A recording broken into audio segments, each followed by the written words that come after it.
할렐루야. 자, 우리 옆에 분에게 한번 인사하실까요? 부활의 기쁨이 당신의 것입니다. 예, 아멘. 예, 그렇습니다. 오늘은 참 기쁜 날입니다. 정말 복되고 행복한 날입니다. 아멘입니다.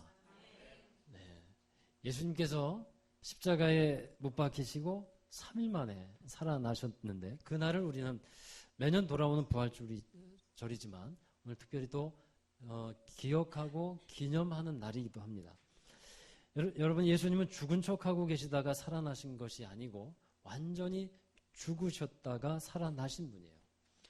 모든 사람이 태어나서 죽는 것은 사람에게 정해진 바입니다.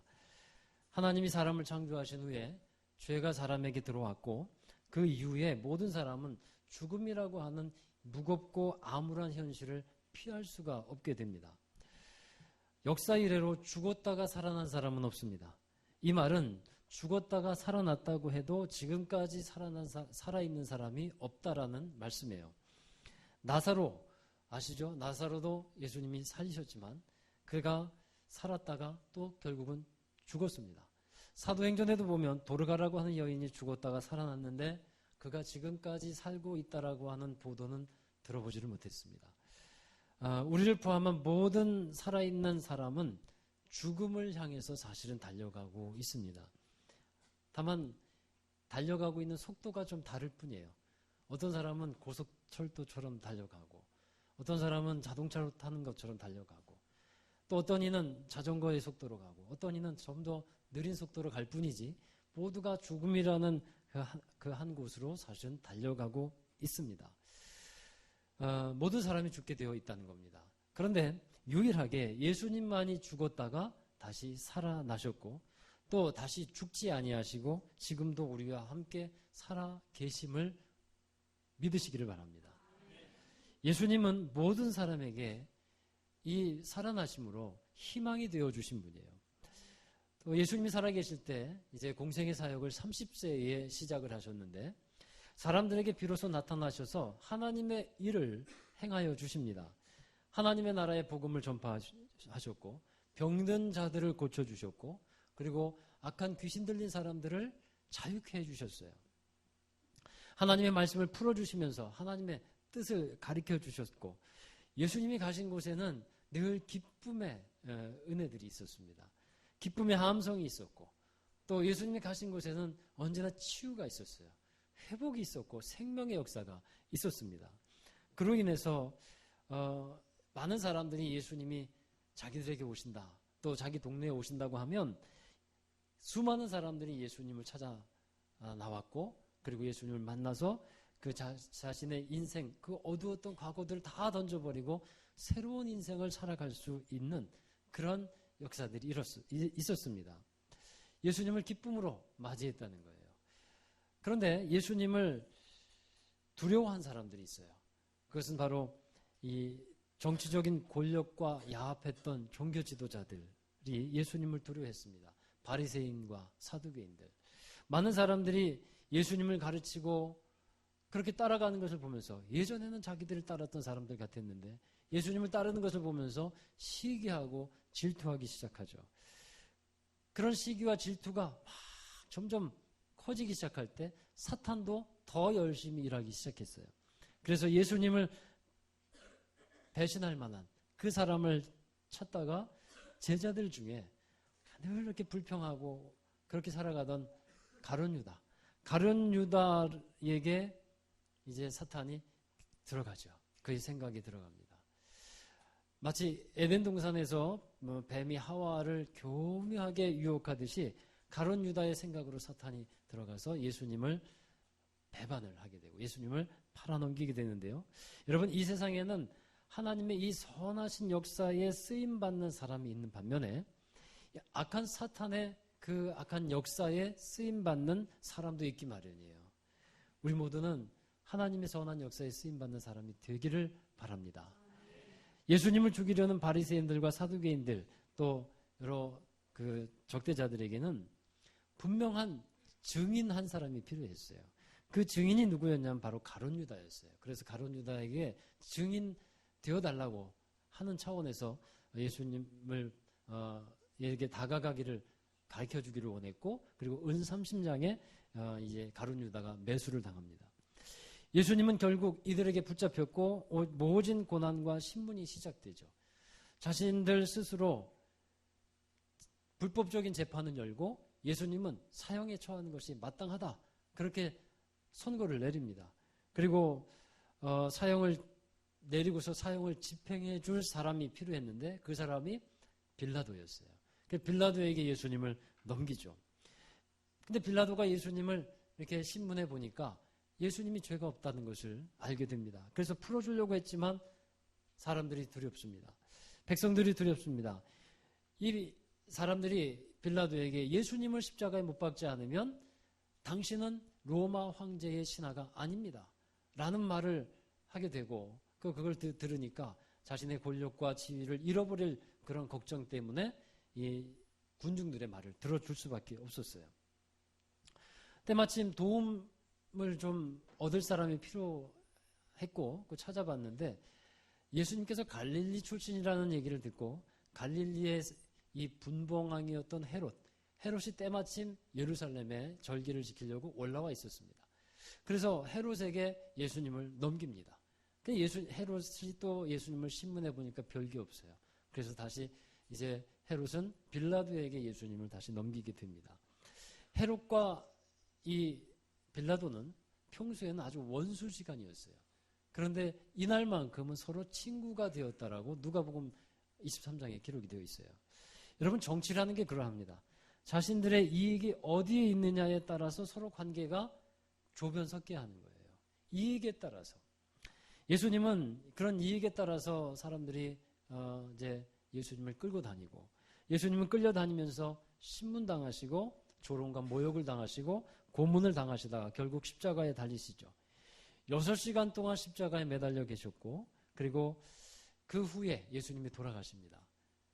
그러자 아리마대 사람 요셉이 예수님의 시신을 요구해서 그가 준비해둔 그런 무덤에 예수님을 안장하게 됩니다.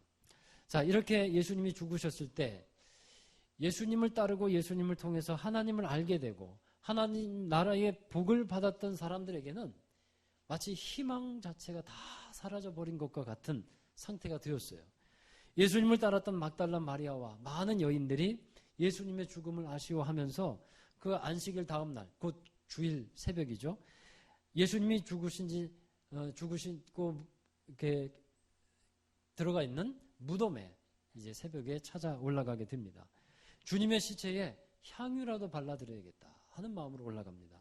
그런데 무덤에 가보니까 무덤을 막고 있었던 큰 돌이 굴려져 있었고 무덤은 활짝 열려져 있었습니다. 무덤 안에 예수님의 시체는 없고 예수님을 덮었던 세마포만 가지런히 놓여 있습니다. 그때 천사가 나타나서 그 여인들에게 그렇게 말하죠. 너희는 어찌하여 산 자를 죽은 자 가운데서 찾느냐. 이 여인들은 천사가 제자들에게 말한 대로 가서 예수님이 살아나신 것을 자기들에게 말한 대로 제자들에게 가서 예수님이 살아나신 것을 알려주었어요. 그리고 베드로와 제자들은 다시 무덤으로 올라와서 예수님이 살아나신 것을 확인하게 됩니다.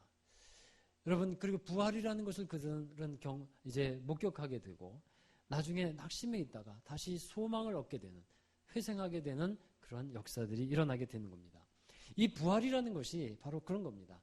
절망과 슬픔에 빠져서 살아갈 것 같은 이들에게 새로운 시작이 되는 그 시작점이 뭐냐 하면 바로 부활이라는 것입니다.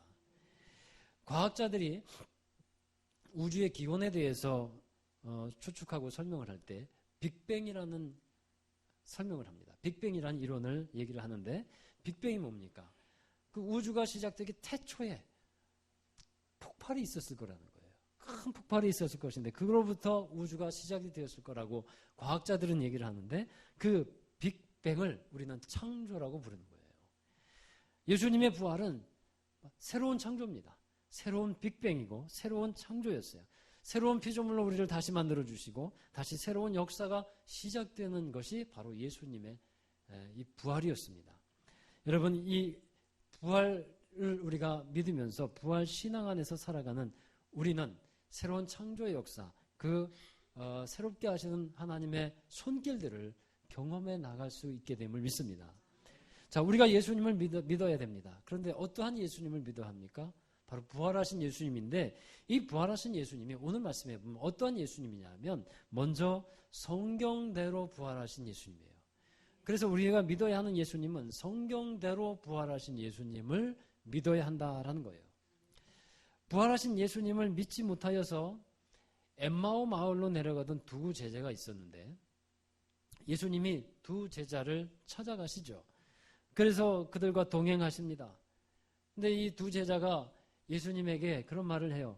예수님이 예수님인지 알지 못한 상태에서 왜 이런 식으로 이렇게 내려오냐 물어보니까 빈 무덤에 올라갔던 여인들의 얘기를 합니다. 그 얘기를 하자 예수님은 이렇게 말합니다. 누가복음 24장 25절에 이르시되 미련하고 선지자들이 말한 모든 것을 마음에 더디 믿는 자들이요. 왜 이렇게 믿지 못하냐는 것이죠. 믿지 않는 것이 예수님에게는 모욕과 같은 일입니다. 그래서 이제 예수님은 더디 믿는 것에 대해서 안타까 여기시면서 그들과 더 대화를 하게 되는데, 그들과 대화를 한 후에 예수님께서 제자들에게 나타나셨고, 그리고 승천하시기 전에 제자들과 함께 식사하시면서 이런 말씀을 하십니다. 오늘 읽은 말씀인데요. 누가복음 24장 46절, 48절까지 같이 읽어봅니다.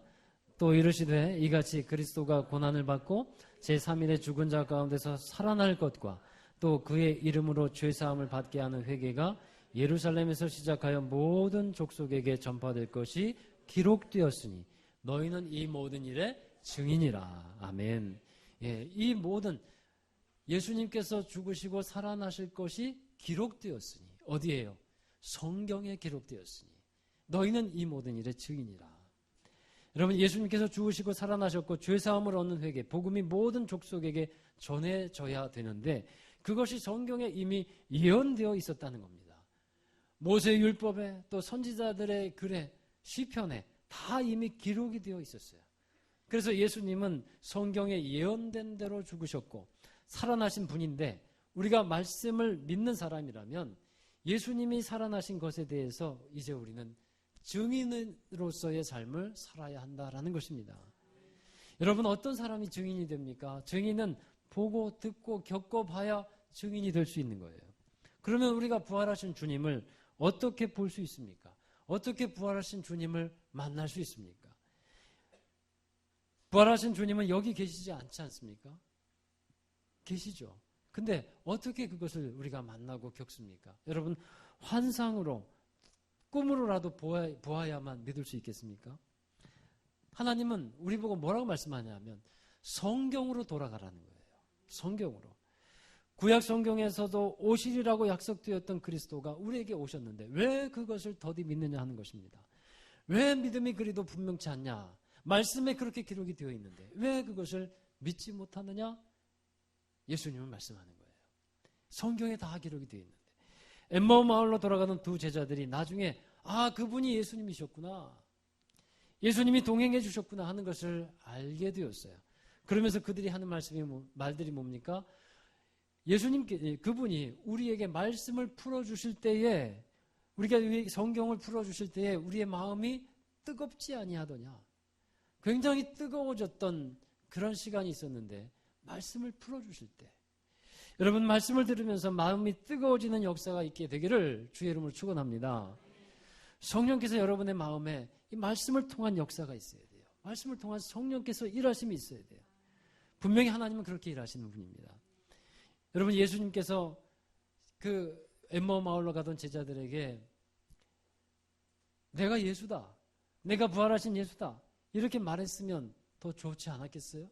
그들은 더 확실히 믿었지 않았을까 하는 생각을 한번 해보게 됩니다. 그런데 예수님은 그렇게 말씀하시지 않았다는 거예요. 말씀에 기록되어 있지 않느냐, 이렇게 말씀하셨다는 거예요. 그러니까 말씀으로 돌아가라는 겁니다. 사도 바울에게 나타나셔서 나는 내가 핍박하는 예수다 이렇게 말씀을 하셨고 나타내 주셨지만, 그런 일은 더욱 특별한 경우고요. 그보다 더 확실한 믿음은 말씀을 믿는 믿음이라 하는 겁니다. 성경대로 죽으셨고 성경대로 살아나신 예수님, 그 예수님을 우리가 믿어야 한다는 것입니다.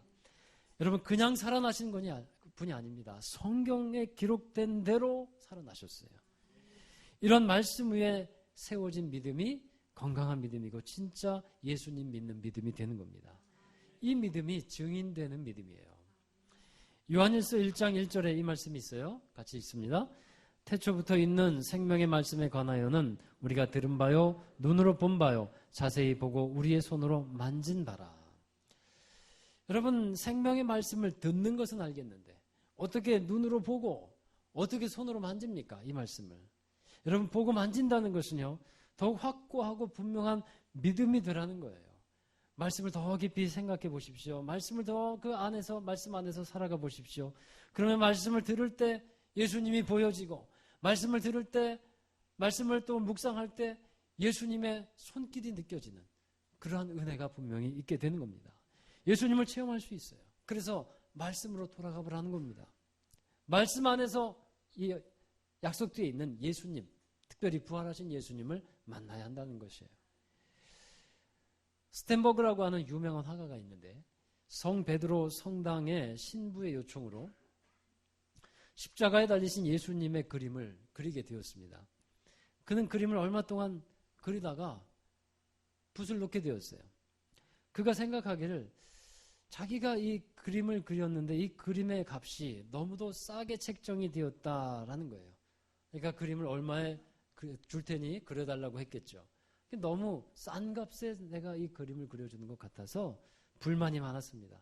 그래서 그림값을 다시 흥정해야겠다 생각으로 그림 그리기를 중단하고 있었어요. 그때 이 화가가 스텐버그가 또 다른 그림 하나를 그리고 있었는데 페피타라고 하는 집시 여인을 모델로 놓고 세속적인 그림을 그리고 있었어요. 어느 날 그림을 그리다가 잠깐 쉬게 되었는데 이 모델 페피타라고 하는 여인이 옆에 보니까 초안만 만들어 놓고 완성하지 않은 십자가의 그림을 보게 됩니다. 그러면서 그 여인이 화가에게 물었어요. 저 그림이 무엇입니까? 예수님에 관한 그림이에요. 십자가에 못 박혀서 돌아가시는 죽는 모습이네요. 그렇습니다. 근데 무슨 사연입니까? 라고 묻습니다. 그녀는 교회에 대해서 또 성경에 대해서 전혀 모르는 한 집시 여인이었어요. 그래서 이 스텐버그 화가가 어쩔 수 없이 성경에 대해서 이야기를 해주게 돼요. 예수님이라는 분은 베들레헴에서 나셨고 예수님이 가시는 곳에 많은 병자를 고쳤고 또 선한 일을 많이 하시다가 억울하게 십자가에 돌아가시게 되었다. 이 말을 해줬어요. 근데 이 이야기를 설명하는데 이 페피타라고 하는 여인이 그 십자가에 대한 이야기를 들으면서 그냥 눈물을 막 흘리는 거예요. 눈물을 뚝뚝 흘리면서 슬퍼합니다. 너무너무 슬퍼하니까 이 스텐버그 화가가 그 여인을 위로할 마음으로 이렇게 말을 해요. 울지 마세요. 울지 마세요. 그 예수님이 부활하셨어요. 그렇게 비참하게 돌아가셨지만 예수님이 다시 살아나셨어요. 울지 마세요. 이렇게 그가 위로차 얘기를 해주는 거예요. 그랬더니 이 여인이 눈을 번쩍 뜨면서 정말 부활하셨어요? 이 여인이 다시 얼굴이 환해지는 겁니다. 그걸 보면서 이 스텐버그라고 하는 화가가 큰 충격을 받아요. 내가 지금 이 여인에게 예수님은 많은 백성을 위해 죽으시고 그리고 부활하셨다고 말했는데 이 말을 듣고 저 사람은 그렇게 밝은 생명력을 얻는데 내가 정말 예수의 부활을 믿고 있는가? 그 화가가 심히 큰 충격을 받습니다. 정말 내가 부활했다고 말했는데 나는 정말 믿고 있는가? 그래서 자신에게 물어봅니다. 스스로 자문해 봅니다. 그리고 부활의 믿음을 회복하기 시작해요. 그리고 마음에 가책을 느꼈어요. 예수님이 십자가에 달리신 그림, 그 정말 귀한 그림을 그리는데 돈 적게 준다고 흥정하고 있다니. 에이, 나쁜 놈아. 그렇게 스스로 자책을 합니다. 그 후에 스텐버그는 감사한 마음으로 그 그림을 완성해요. 그래서 스텐버그의 십자가, 이 그림이 많은 사람들에게 감명을 주는 그림으로 지금까지 전해지고 있습니다. 예수님의 살아계심을 믿되 여러분 성경대로 믿으시는 여러분 되기 바랍니다. 하나님 말씀으로 믿어야 합니다. 그 믿음 위에 성령의 역사가 일어나는 거예요. 그 믿음 위에 하나님께서 영광으로 함께해 주시는 겁니다. 또한 우리는 부활하신 예수님을 사랑해야 합니다. 그래야 증인이 될 수 있다라는 거예요.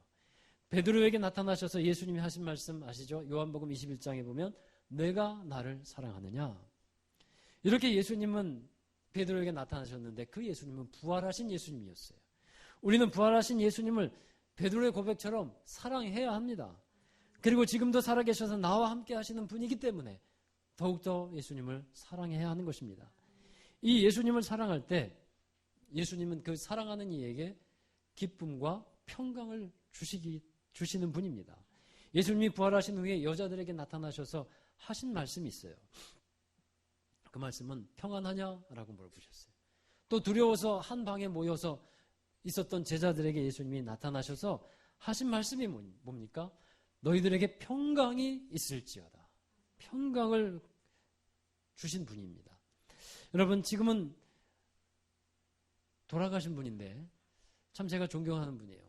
이중표 목사님이라고. 그분의 설교 가운데 이런 얘기가 있어서 제가 인용을 좀 했어요. 60이 넘은 할아버지가 있었는데 40년 동안 같이 살았던 아내가 죽었습니다. 그런데 할머니가 밤마다 꿈에 나타나는 거예요. 그래서 할아버지가 잠을 잘 수가 없어요. 40년 동안 같이 살았으니까 얼마나 정이 많이 들었겠습니까? 그런데 하루도 빠짐없이 매일매일 이 할머니가 꿈속에 나타나니까 괴로워서 살 수가 없더래요. 그래서 너무 괴로워서 백방은 노력해도 해결이 안 돼요. 어느 날 혼잣말로 아이고 이 꿈에 자꾸 이러면 안 되는데 그렇게 혼잣말로 하니까 옆에 있던 아주머니가 그 얘기 듣고 할아버지 무슨 일 있으세요? 하고 물었어요. 죽은 마누라가 밤마다 나타나서 내가 잠을 잘 수가 없어. 할아버지 길이 있어요. 그게 뭔데? 교회에 가서 목사님한테 안수받고 예수 믿으면 해결돼요. 그래서 할아버지를 살살 유도해가지고 목사님에게 안수를 받게 했대요. 그래서 목사님이 기도합니다. 주여 이 어른에게 평화를 주옵소서. 밤에 잠을 잘 자게 하여 주옵소서. 근데 그 기도 받고 돌아가서 진짜 꿈에 할머니가 안 나타나는 거예요. 그래서 잠을 잘 잘 수 있게 되었답니다. 그리고 나서 할아버지가 이제 예수님을 믿겠다고 결심을 하고 교회에 나왔어요. 신앙생활을 하기 시작합니다. 그래서 어느 날 목사님이 할아버지에게 묻는 거예요. 할아버지, 40년 동안 아내랑 같이 살다가 밤마다 꿈에 그 아내가 나타났는데 얼마나 그립습니까? 얼마나 좋습니까? 근데 왜 괴로워하세요? 그렇게 물었어요. 그랬더니 그 할아버지가 살아있는 자가 나타나야 좋지 죽은 자가 나타나는 것은 괴로운 일이에요. 여러분 꿈에 죽은 자 나타나는 거 별로 안 좋은 일이에요. 우리가 믿는 예수님은 살아계신 분입니다. 그래서 꿈에 예수님은 나타나도 괜찮아요. 살아계신 예수님. 여러분 죽은 자를 사랑하는 것은요, 죽은 사람을 사랑하는 것은 마음이 병들었거나 잘못된 거예요. 죽은 사람은 우리가 추모할 수는 있지만 사랑하는 대상은 되면 안 됩니다. 저는 어떤 사람을 알고 있는데 죽은 어머니를 신처럼 생각하는 그리고 사랑하는 사람이에요. 그것은 정상이 아니라는 거예요. 죽었으면 사실 그걸로 끝입니다. 예수님이 만약에 죽음으로 끝났다면 사랑할 필요가 없어요. 예수님이 죽음으로 끝났다면 그리고 다시 사는 일이 없었다면 우리는 예수님을 믿을 이유가 없어요. 여전히 우리의 믿음은 헛된 것이 될 뿐이고 만약에 부활하지 않았다면 우리는 여전히 죄 가운데 있을 뿐입니다. 그러나 다시 사셨기 때문에 우리는 예수님을 사랑해야 하는 것입니다. 우리의 주인 되신 예수님, 우리에게 생명 주신 예수님을 우리는 사랑해야 돼요. 세 번째로 부활하신 예수님을 믿으면 예수님의 능력을 받고 살아가는 증인됩니다. 누가복음 24장 49절 말씀인데요. 같이 읽습니다. 볼지어다 내가 내 아버지의 약속하신 것을 너희에게 보내리니 너희는 위로부터 능력으로 임하실 때까지 이 성에 머물라. 아멘. 예수님은 제자들에게 성령을 보내주실 것인데 이 성령의 능력으로 살아야 된다. 성령의 힘을 입고 살아야 된다라고 말씀하시는 거예요. 성령의 능력을 받기까지는 너희들은 이 예루살렘 성에 모여 있어라. 이 성을 나가지 말아라. 그렇게 부탁을 했어요. 제자들은 예수님의 말씀대로 성령 받을 때까지 예루살렘 성을 나가지 않아요. 그리고 한 곳에 마가의 다락방에 모여 있다가 열심히 기도했죠. 그리고 오순절이 되었을 때 성령을 받습니다. 그리고 나서 비로소 밖으로 나가서 예수님의 증인으로서 예수님을 전하고 복음을 전파하게 돼요. 성령 받고 나가니까, 능력 받고 나가니까 핍박이 와도 두렵지 않습니다. 성령의 능력을 받으니까 전에 없던 용기가 그들에게서 솟아나게 됩니다. 그들은 굉장히 겁장이었는데 담대한 마음들이 생기기 시작해요. 여러분, 이렇게 부활의 증인, 예수의 증인 되어서 살게 되는데 사도행전 1장 8절에 보면 예수님이 하신 증인됨에 관한 말씀이 있어요. 사도행전 1장 8절입니다. 같이 읽습니다. 오직 성령이 너희에게 임하시면 너희가 권능을 받고 예루살렘과 온 유대와 사마리아와 땅끝까지 이르러 내 증인이 되리라 하시니라. 아멘. 예, 성령을 주시는 분명한 목적이 나와 있죠. 성령이 임하면 권능이 함께 주어지는데 이 권능을 받는 목적은 자기 자랑하라고, 자기 능력 자랑하라고 주시는 것이 아니라는 겁니다. 권능을 주시는 목적은 뭡니까? 증인되라. 예수 그리스도의 증인되라. 그것을 위해서 주시는 것이라는 말씀이에요. 여러분, 예수님의 증인, 부활의 증인이 되어서 성령을 주시고 또 권능을 덧입게 하시는데 이 성령의 권능으로 예수님을 전할 때에 핍박이 와도 두렵지 않았고 감옥에 들어가서도 기쁨으로 찬양할 수 있었고 이 세상 어떤 것도 자신을 하나님의 사랑에서 끊을 수 없음을 이 성령 충만한 사람, 성령의 능력을 받은 사람은 확신하고서 그렇게 살아가게 되는 거예요. 어느 누구도 이 성령에 충만하고 예수님을 전하는 증인된 삶을 제지할 수가 없었습니다. 사랑하는 여러분, 바로 우리는 이 예수님을 믿고 있는 거예요. 부활하신 예수님을 믿고 있는 것입니다. 그러므로 좌절하거나 낙심하거나 포기하거나 하는 것은 우리의 모습이 되어서는 안 될 것입니다. 우리는 성경에 쓰여진 대로 부활하신 예수님을 믿습니다. 그리고 우리와 함께 살아계신 예수님을 사랑합니다. 또 성령의 능력 받아서 살아가는 증인이 되어야 하겠습니다. 언제나 항상 이 부활신앙으로 살아가셔서 새롭게 되어지는 여러분의 삶이 되기를 주의 이름으로 축원합니다. 기도하겠습니다.